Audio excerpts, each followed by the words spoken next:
I forgot to mention one more symptom, which actually does not usually show up its ugly face for quite a while.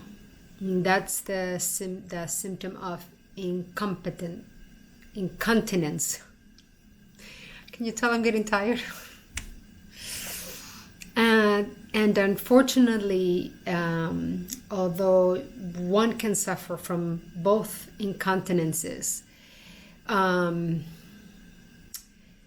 it's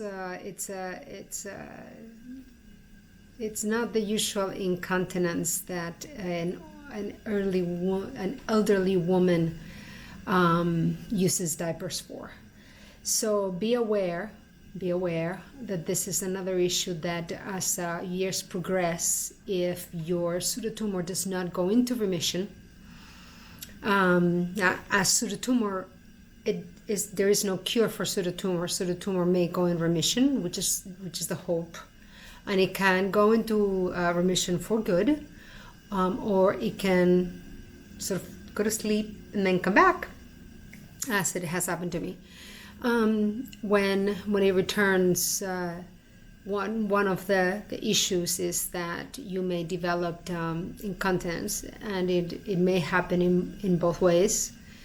Many doctors have told me that the not so glamorous incontinence is the most common for pseudotumor. I have both issues. They have been developing very slowly, fortunately for me. So they're not a big hindrance in my life right now, but it is something to be aware of, and not something to be so happy about. But I did want to include this in the list.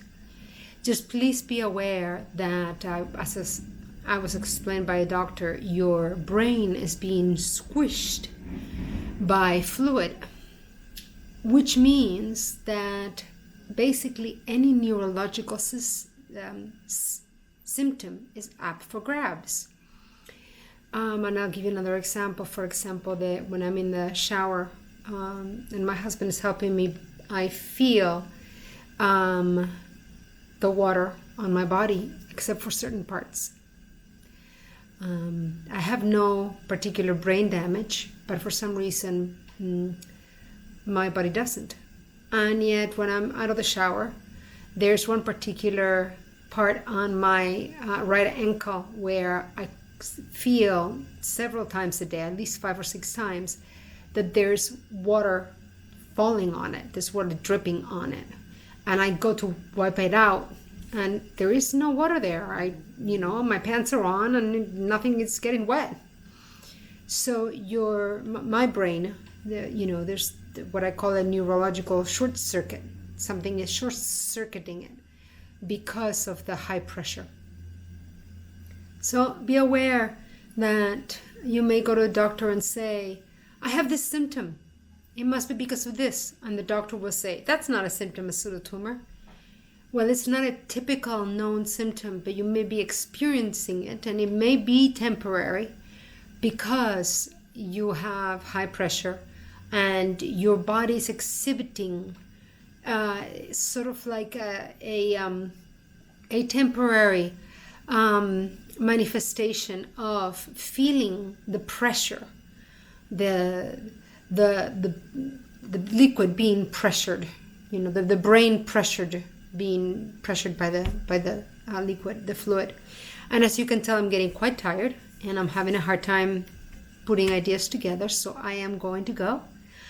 I hope this video has been helpful, and I will see you next time when I will be talking about, unfortunately, my first surgery, a left eye sheath fenestration. Thank you so much and have a wonderful, wonderful day. Bye-bye.